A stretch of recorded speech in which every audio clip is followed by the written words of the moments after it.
Saya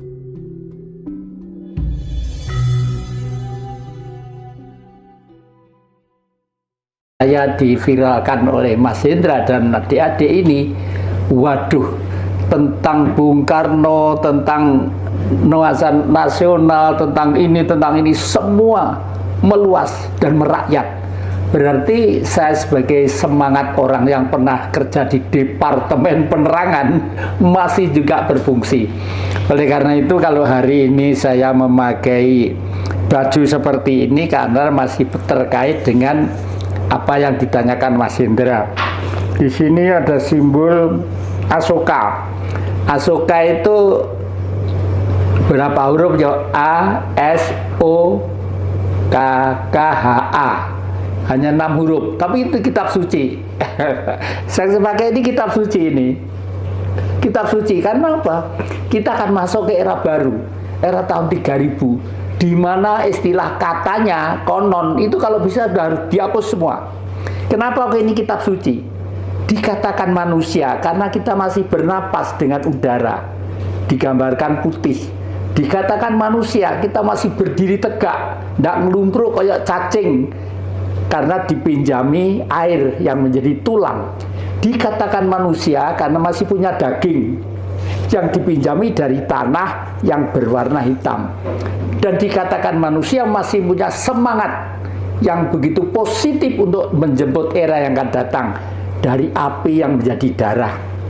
Ini kelihatannya wong tuwek kok rebel gitu. Ini kitab suci lah, buat apa? Kalau ini bisa diterangkan, jadi supaya kita itu menjadi manusia yang sempurna sesuai dengan cita-cita leluhur kita, harus sadar tentang ini. Udara kita harus bersih. Caranya bagaimana? Kalau kira-kira membuang sampah ya jangan sembarangan. Kalau menebang pohon, tanamlah lagi. Karena fungsinya pohon itu adalah menetralisir karbon-karbon yang mengotori pernapasan ya. Demikian juga air, sumber-sumber harus dijaga, apalagi tanah. Karena tanah ini adalah alam. Alam itu apa? Bentuknya Allah. Alam itu bentuknya Allah. Kalau Allah itu ada O-nya, kalau alam tidak ada O-nya. Karena apa? Kalau ada O-nya berarti ada sesuatu benda yang tidak bisa dijangkau. Misalnya napas. Ini kan udara, tapi warna apa, bentuknya apa, tidak ada manusia yang tahu. Kalau alam tahu, A ada garis meskipun terbatas. Nah, jadi ini artinya seperti itu. Lalu cinden ini dari laut selatan namanya marjan. Kalau ini putih karena sekarang masih bulan Agustus, ya pakai merah putih lah gitu ya. Ini dah. Kalau ini adalah dari, saya pernah dinobatkan sebagai Prabaraja Jagat Jawa 2008. Jadi setiap hari saya entah pergi ke warung, entah pergi ke loa, entah menemani tamu, saya harus sebagai Prabaraja Jagat Jawa. Tujuannya apa? Ya berdoa dan berusaha kembali nuansa kehidupan manusia itu ke Jawa yang sejati. Semua kitab suci tujuannya adalah menjadi orang Jawa. Entah Taurat, entah Jabur, entah Injil sampai dengan Al-Quran. Dan orang Jawa itu punya pergaulan yang begitu sangat luas.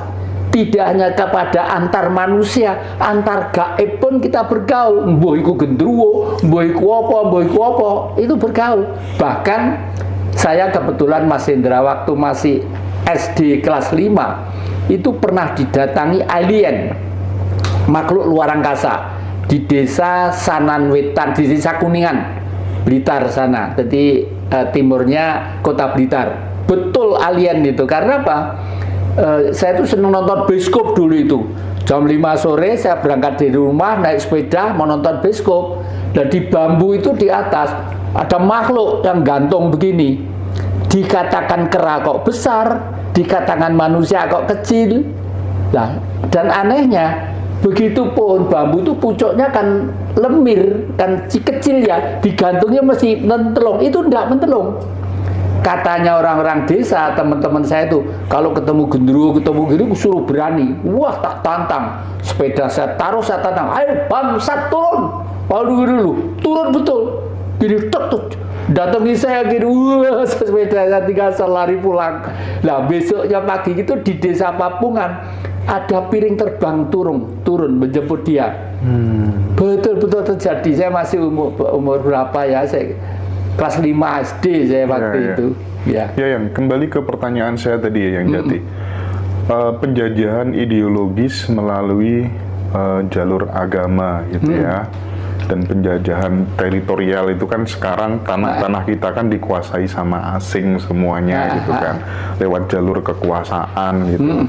Terus kita juga tahu bahwa sekarang lagi rame di jagat dunia maya bahwa kita ini sebagai bangsa dihina sama orang-orang Ba'alawi gitu, yang mengatakan dirinya Habib, keturunan Nabi dan seterusnya gitu. Nah, bagaimana kita menyadarkan bangsa kita bahwa sesungguhnya kita ini adalah bangsa yang besar gitu ya, tidak perlu untuk kemudian tunduk patuh terhadap ajaran spiritual bangsa lain gitu, karena kita sudah lengkap, sudah paripurna gitu. Bagaimana yang Jati? Ada dua jawaban. Yang satu, sebelum ada agama, leluhur kita itu sudah hidup bertuhan. Itu sejak kurang lebih sekitar 1500 tahun sebelum Masehi. Hidupnya sudah bertuhan.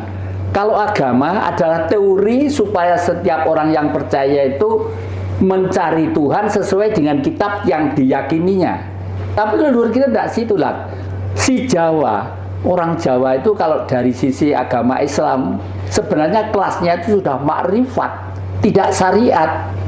Oleh karena itu kelemahan agama Islam, maaf, KTP saya sampai sekarang masih tetap Islam ya, itu masih syariat, itu sudah tergesa-gesa sombong. Kelemahannya di situ, kelemahannya ya, sehingga tidak pernah mencapai titik di mana tujuan Rasulullah pada waktu memberi ajaran dan memberi contoh itu.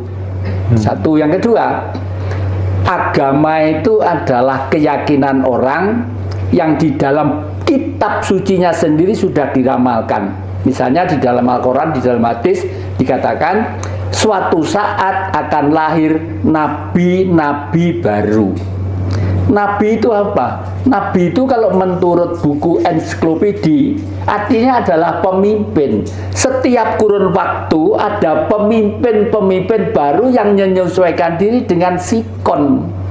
Jadi memimpin sekarang disesuaikan dengan tahun 2000 ya tetap nggak cocok. Oleh karena itu saya terakhir ini membuat buku ini, Mas Indra, ini nanti saya sampaikan kepada Mas Indra, mudah-mudahan dibaca. Buku ini judulnya Manusia Pancasila. Tidak terduga sama sekali mendapat apresiasi dari Vatikan. Jadi dari Romo Benedictus ke-16 dari Vatikan, saya mendapat apresiasi yang lumayan juga. Saya tidak bicara materialnya, bicara tentang buku ini. Karena apa? Buku ini saya tidak memuat politik, tidak memuat historis, hanya membuat manusia Pancasila sesuai dengan cita-cita leluhur kita. Nah, apakah Indonesia sekarang sudah sesuai dengan buku ini? 180 derajat berbeda. Jadi begini, sekarang manusia Indonesia ke sana, dulu leluhur kita ke sana. Nah, sayang tadi waktu Mas Indra pesen tarot saya sudah sampai di sini, jadi tidak bisa saya bawa karena saya pernah membuka tarot waktu itu, waktu Jokowi itu kuasa, masa terakhirnya itu gambarnya adalah orang gepuk-gepukan, saling pukul, dan ternyata betul ternyata. Sekarang ini orang, waduh, berebut benar, berebut ini, semua malah siap-siap menjadi tokoh politik kelas nasional semua, meskipun tidak pernah mencoba sinau sejarah dan lain sebagainya. Ini monggo Mas Indra diterima. Terima kasih ya Jati. Nah, saya terima. Yang kedua, leluhur kita itu ternyata juga mendapat perhatian dunia internasional. Saya mempunyai murid di Selandia Baru, namanya Ducan Graham. Ini darahnya Jerman. Suatu saat pergi ke Eyang Keyang di Malang sini. Bukunya ini apa? Desaan supaya Majapahit baru terwujud. Loh, coba. Yang menulis orang kulit putih, darahnya darah Jerman, hidupnya di Selandia Baru. Dalam buku ini isinya adalah mendesak supaya bangsa Indonesia, khususnya orang Jawa, berjuang supaya Majapahit baru terwujud kembali. Jadi mungkin tidak harus seperti zaman Majapahit, tapi semangat ideologis, filosofis, baik pertanian, baik ini seperti itu. Kelihatannya seperti ke sana, kelihatannya nggih. Nah, kalau sekarang kan para spiritualis Nusantara itu mulai berdialog, banyak kita temukan ya di YouTube itu banyak sekali ada yang mengatakan kejayaan Islam akan segera berakhir. Bahkan ada yang berani menyebut tahun 2030 itu nanti kejayaan Islam benar-benar akan berakhir mulai tahun itu gitu.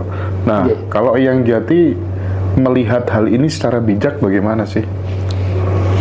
Satu, saya sudah lama ya tentang Ka'bah itu ya. Kenapa tahun Islam atau tahun Hijriah? Jadi perpindahan dari Mekah ke Madinah. Karena Rasulullah sudah paham juga bahwa suatu saat kalau saya terus-menerus menggiring orang-orang yang percaya kepada sini, nanti jadi musyrik dan syirik. Dan itu dimuat di dalam kitab surat ke-8 ayat 35, namanya An-Anfal. Barang siapa pergi ke Baitullah dan berdoa-doa keliling, tak ubahnya orang bersiul dan bertepuk tangan. Mereka akan kufur dan rasakan asap dari karena engkau ingkar. Itu Al-Quran. Tapi karena demi bisnis, blok barat dan timur tengah masih memviralkan seakan-akan di sana itu pintu surga. Padahal di surga itu dijelaskan dengan terang sekali. Di surga itu di bawahnya mengalir sungai yang bersih, jernih dan gemericik, dan di sana ada tanaman antara lain jahe dan merica. Loh, kenapa di surga kau mesti ada jahe dan merica? Apa nanti butuh rujak ulet, butuh rawon, butuh ini, butuh, tidak ada itu. Jadi surga neraka itu waktu kita hidup ini konsepsi orang Jawa. Makanya disebut Jawa itu artinya beneh. Kalau orang itu sudah beneh, ya sudah, hidupnya makrifat. Makan penting, tapi kalau terlalu banyak ya penyakit, ya toh? Karena ini menjadi darah kurang lancar, karena kolesterol dan sebagainya. Itu intinya seperti menurut itu. Eyang Jati, kejayaan Islam itu benar-benar nanti akan pudar. Orang akan kembali ke agama Budi gitu. Iya, betul, kembali ke agama Budi ya. Karena kita dulu tuh pernah jaya 341 tahun di bawah kepercayaan Siwa Buddha. Siwa Buddha, Buddha itu budi, perilaku manusia. Makanya patungnya yang di rumah yang Mas Indra dulu syuting itu ada kepala Buddha gede sekian dari perunggu. Di sini ada tengkorak dan bulan. Artinya angkasa, siwa. Kenapa? Karena dulu asal mula manusia itu dari langit. Bahan bakunya dari langit baru ada bumi. Jadi bumi itu ibu pertiwi, ibu kita ya bumi ini, ibu pertiwi. Orang Jerman, orang Perancis, orang Eropa nyebut Madeleine, sama, sama sebenarnya. Nah, si Islam ya, karena seperti sekarang ini kalau nggak salah di Iran atau di mana sudah membuat Ka'bah sendiri, itu berarti kan sudah ya boleh-boleh apa enggak boleh-boleh saja. Cuman ngerti apa enggak fungsinya Ka'bah? Kalau nggak ngerti ya sama saja. Iya. Sama saja. Tapi kan sekarang memang yang jadi kayak di Arab Saudi juga kan sudah terjadi modernisasi gitu. Betul. Jadi ulama-ulama Wahabi di sana itu sekarang udah mulai ditangkapi gitu ya. Tafsir misalnya sudah boleh nggak pakai jilbab kecuali di Haramain gitu ya. Terus tapi justru di Indonesia ini yang parah gitu ya. Kebalik. Rasulullah aja kan dulu berpesan tidak boleh meninggikan makam gitu ya. Tapi sekarang Habib kelompok-kelompok Ba'alawi itu malah justru bikin bisnis makam keramat, makamnya siapa nggak jelas, dibaalawikan, dianggap leluhurnya, itu gimana yang jadi? Ya, sesuai dengan teori saya, ikut Tuhan atau ikut setan dulu itu ya. Yang satu lembar itu sebenarnya kehidupan ini sebelum ada manusia, itu diciptakan kehidupan gaib. Kalau di dalam agama disebut bangsanya jin. Nah, jin itu bahannya terdiri dari api dan udara. Kalau manusia terdiri dari udara, dari api, dari tanah, dan dari air. Nah, itu kalau di dalam agama banyak yang disebut malaikat. Dan malaikat itu banyak yang jelek juga. Karena iri. Melihat Mas Indra dengan adik-adik iri. Indra tuh kok bisa membuat kamera, bawa kamera nyuting, menceritakan ini. Saya kok tidak bisa lah. Jin-jin malaikat yang iri itulah akhirnya masuk di dalam jiwa manusia, sehingga manusia itu hidupnya itu menganut dua versi. Versi yang pertama adalah versi liberal, kebebasan. Versi kedua versi ateis. Ateis bukan komunis loh ya, lain. Jadi satu liberal, satu ateis ya. Orang ateis itu adalah orang yang percaya tidak ada gunanya. Hidup siang pagi mari sore bicara tentang gaib itu tidak ada gunanya. Tetapi yang penting bagaimana menggunakan otak kita untuk bekerja. Sampai di negeri Cina sekarang membuat tenaga surya buatan, itu pada hebat juga. Nah, malaikat-malaikat yang jelek tadi itu pengen masuk dalam jiwa manusia, sehingga manusia menjadi dua kubu itu, liberal dan ateis. Tapi karena mereka itu saling bersaingan untuk kuasa di dunia dan mencari materi untuk kepentingan ekonomi bangsanya, oleh karena itu mereka membuat senjata. Nah, senjata inilah awal mula dari rusaknya suatu peradaban yang suatu saat mereka mau tidak mau senjata mesti digunakan dan harus perang. Oleh karena itu kalau sekarang di Ukraina seperti itu, dan sekarang Amerika mulai merapat ke pantai selatan Cina, nah ini memang siap-siap aja untuk tarung yang kesekian kalinya. Kok kebetulan di TV itu ceritanya Mahabharata. Waduh, asik sekali kalau lihat itu. Iya, terkait dengan makam keramat, bisnis makam keramat gitu ya, Habib-Habib Ba'alawi, kelompok Ba'alawi gitu.